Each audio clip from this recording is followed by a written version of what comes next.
নিজেদের দুর্যোগের দিনগুলো কাটিয়েছে।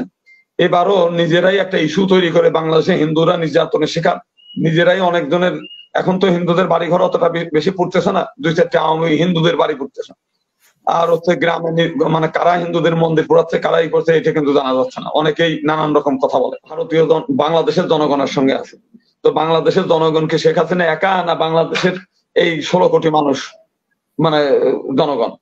শেখ হাসিনাকে তো বাংলাদেশের কোনো 1 কোটি লোক তো ঝাঁপায় পড়ে নাই যে উনি আমাদের, 16 কোটির মধ্যে 1 কোটিও তো বলে নাই যে উনি আমাদের লোক, আমরা রক্ষা করি।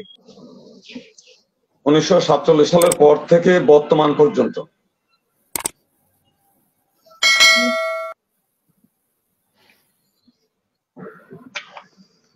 বাংলাদেশের হিন্দু সম্প্রদায়ের কে রক্ষার জন্য ভারত কিন্তু কোনো ভূমিকা রাখে নাই।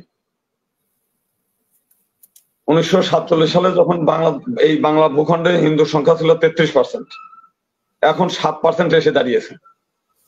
এর আগে বহুবারই কুমিল্লা থেকে চৌমোহনী পর্যন্ত, চাঁদপুর চৌমোহনী পর্যন্ত, যশোরের অভয়নগর, সাতক্ষীরায়, নাসিরনগর, সাল্লায়, চট্টগ্রামে বহু জায়গায় গ্রামকে গ্রাম জ্বালায় দেওয়া হয়েছে এই আওয়ামী লীগের সময়। আমরা ভারত সরকারের কাছে অনেক দিন দরবার করছি যে একটু হাসিনা সরকারকে বলেন যে একটা মাইনরিটি মিনিস্ট্রি আপনার দেশেও আছে, এইটা যেন একটু করে, তাহলে আমরা মানসিকভাবে একটু শক্তি হই, আর পার্লামেন্টে একটা রিজার্ভ সিটের ব্যবস্থা করেন, আপনারা একটু বলেন। ওনারা বলেন যে না, এই সব ব্যাপারে আমরা কোনো দিন দরবার করবো না, আমরা এইগুলো তদবির করতে পারবো না। শেখ হাসিনাকে আমরা রাখছি, আমাদের এই দরকার, ওই কি বলে, আমাদের 7 সিস্টার রক্ষা করা দরকার, সেই আমাদের একমাত্র বন্ধু, তাকে ছাড়া আমরা চলতে পারতেছি না, তারে দিয়ে আমাদের এই করতে, আপনারা হিন্দুরা আপনাদের নিজস্ব ব্যাপারগুলো আপনারা নিজেরাই দেখেন। তো সেই কারণেই এক মিনিট,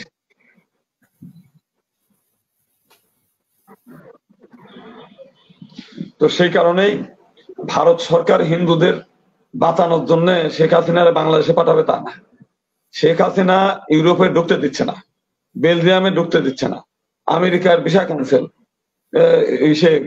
আপনার ব্রিটেনে ঢুকতে দিচ্ছে না। তো এখন এই অবস্থায় ভারত কি তাহলে রাখবে?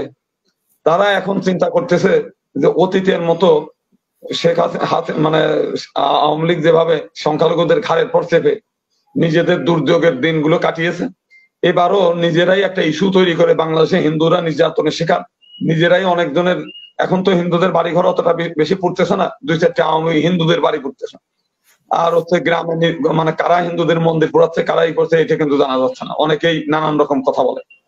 যেমন ধরেন আমাদের সাতক্ষীরার কলারুয়াতে এক আওয়ামী লীগের, কলারুয়ার হলো উপজেলা ভাইস চেয়ারম্যান, কি নাম জানা, ভদ্রলোক হলে ওইখানে বিপুল ঘোষ নামে এক ভদ্রলোকের জমি নিয়ে একটু ঝামেলা ছিল, সেই জমি জোর করে দখল করছে, করে সেইখানে একটা রিসোর্ট বানাইছে, একটা চাইনিজ রেস্টুরেন্ট বানাইছে, ওই চাইনিজদের মতো ঘর বানায় দেখতে একটু মন্দিরের মতো, সেইটা পুরাই দিচ্ছে। সেই পুরানোর ভিডিওটা কে যেন ভারতীয় মিডিয়া চ্যানেলে পাঠিয়ে দিয়েছে যে হিন্দুদের মন্দির পড়তেছে দাও দাও করে, সেই রিসোর্টে মন্দির বানায় দিয়েছে।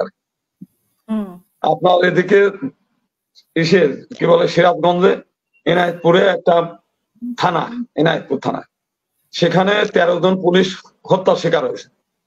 ভারতীয় চ্যানেলে নিউজ দিচ্ছে যে ওইখানে সব বেছে বেছে হিন্দুদের হত্যা করছে, 13 জন হিন্দু হত্যা হয়ে গেছে ওইখানে, কিন্তু এই 13 জনের মধ্যে হিন্দু ছিল একজন।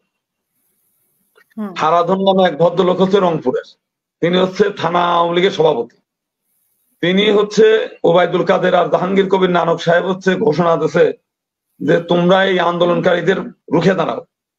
ওই দিনে সমস্ত আওয়ামী লীগ, যুবলীগ, ছাত্রলীগ সবাই হামলা করতেছে তাদের এই আন্দোলনকারীদের ছত্রভঙ্গ করতে গিয়ে। এই নরসিংদী না ব্রাহ্মণবাড়িয়ার এই জায়গায় এক জায়গায় প্রায় 7 জন পদাধিকারী আওয়ামী লীগের নেতা মেরে ফেলছে, এবং ওই দিনে প্রায় 50 জনের উপরে আওয়ামী লীগের নেতা মারছে, তার মধ্যে হারাধন একজন।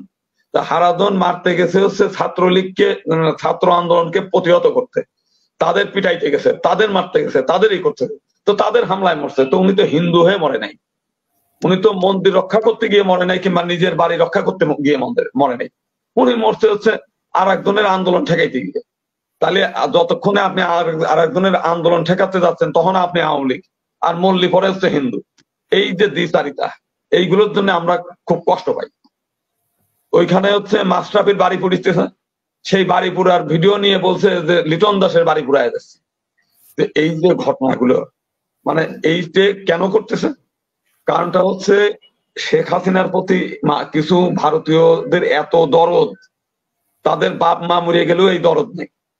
সেই জন্য মিনিটে মিনিটে বঙ্গবন্ধুর স্ট্যাচও ভেঙে ফেলতেছে, তাদের কান্নার রোল পড়ে যাচ্ছে। আমার কথা হচ্ছে যে বঙ্গবন্ধু বাংলাদেশের, শেখ হাসিনাও বাংলাদেশের। কথায় কথায় বলতেছে আমরা ভারতীয় বাংলাদেশের জনগণের সঙ্গে আছি। তো বাংলাদেশের জনগণকে শেখ হাসিনা একা, না বাংলাদেশের এই 16 কোটি মানুষ মানে জনগণ? শেখ হাসিনাকে তো বাংলাদেশের কোনো 1 কোটি লোক তো ঝাঁপায় পড়ে নাই যে উনি আমাদের 16 কোটির মধ্যে 1 কোটিও তো বলে নাই যে উনি আমাদের লোক, আমরা রক্ষা করি। কেউ তো বলে নাই। ছাত্রলীগ যুবলীগ কয়েকদিনই করছে, 2-4 হাজার মার খেয়ে পালায় চলে গেছে। তো এখন যারা মায়া কান্না করতেছে শেখ হাসিনার জন্য, তারা হচ্ছে কোনো জায়গা না পেয়ে তাদের এখন ভারতের বাংলাদেশে কেমনে পুশব্যাক করবে সেই তালে আছেন। সেই তাল করতে গিয়ে আমাদের ঘাড়ের ভর চাপায় মানে ই করার চেষ্টা করতেছে যে মাইনরিটির একটা ইস্যু, এই হিন্দুদের খেপায় দেবো, মানে ইসের দিকে মিছিল মিটিং করবে, নানান গুজব তৈরি করবে, কিছু নিজেরাই হিন্দুদের বাড়ি হামলা করবে, আবার অন্য সুযোগ সন্ধানী তো থাকেই।